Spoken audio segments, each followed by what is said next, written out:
You dare show up after all these years? You abandoned us. You have no right to seek comfort here. Abeni's voice was venomous, her words slicing through the humid air. Abeni, calm down. What you are saying, all your actions towards your father will have repercussions, interjected Abisola, stepping in between the father and daughter.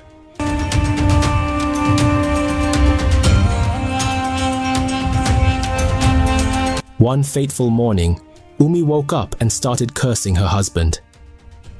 You will never amount to anything. You will lose all you have, and you will beg to eat. Umi cursed her husband Timi, her voice sharp and resonating with years of pent-up anger. Take it easy, Umi. You have children for him. If he goes down, remember you are bound together by those children, cautioned Abisola, Umi's neighbor.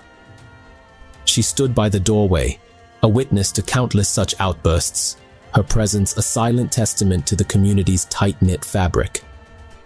Umi shook her head vehemently, her eyes blazing with a fire fueled by betrayal. I will have nothing to regret, Abisola. I have suffered enough. This man here, she pointed accusingly at the fading photograph of Timi on the wall, forced himself on me. When I was pregnant, my parents disowned me. He disappeared for 2 years, never once looking back to see if his child had food or shelter. When he returned, it was with promises as hollow as a drum, and foolishly, I believed him. I left the safety of my aunt's house to be with him again, and all he could do was to abandon us again, making me suffer alone for the children we both have. What a pity. As her children grew, Umi's home often echoed with the tales of their father's misdeeds. She recounted her struggles, painting Timi as a villain who left them to fend for themselves, while he allegedly built a new life with another woman.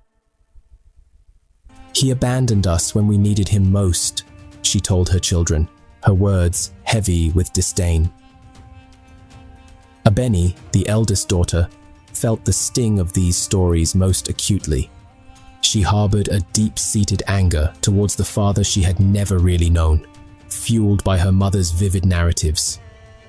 When Timi appeared at their doorstep one rainy evening, older and frailer than the figure in her mother's stories, seeking forgiveness and a place in their lives, Abeni met him not with curiosity, but scorn.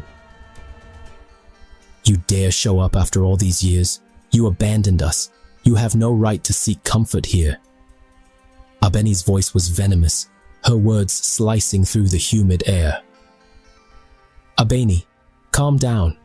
What you are saying, all your actions towards your father will have repercussions, interjected Abisola, stepping in between the father and daughter.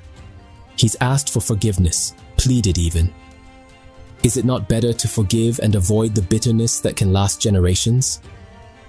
Abeni, her resolve as hard as the earth during Harmattan, refused to bend. No, he doesn't deserve forgiveness, she declared resolutely. Timi, his hope of reconciliation shattered, left their home, his figure disappearing into the drizzle that had begun to fall. Years passed, and Timi's health declined until one day, news of his death reached Umi's household. It was said he died alone, neglected, without proper medical care. The news stirred a complex mix of emotions in Abeni, but regret was not yet among them. Abeni's life seemed to flourish as she married a kind-hearted man, and they had children of their own. Laughter and joy filled their home, yet the seeds of past resentments lay dormant. As her mother had done, Abeni unknowingly began to sow seeds of discord through her actions and words. When marital challenges arose, influenced by her mother's enduring bitterness, Abeni responded with harshness, and the cycle of resentment began anew. Her relationship with her daughter strained, echoing the disconnection she once felt towards her own father. Abisola's words, long ignored, now haunted her. Avoid a generational curse.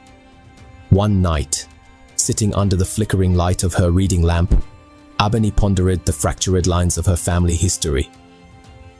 Avoid a generational curse. The words echoed, a ghostly whisper from the past nudging her towards a path of reflection and possible redemption. Determined, though uncertain if it was too late, Abeni resolved to mend the broken threads of her relationships.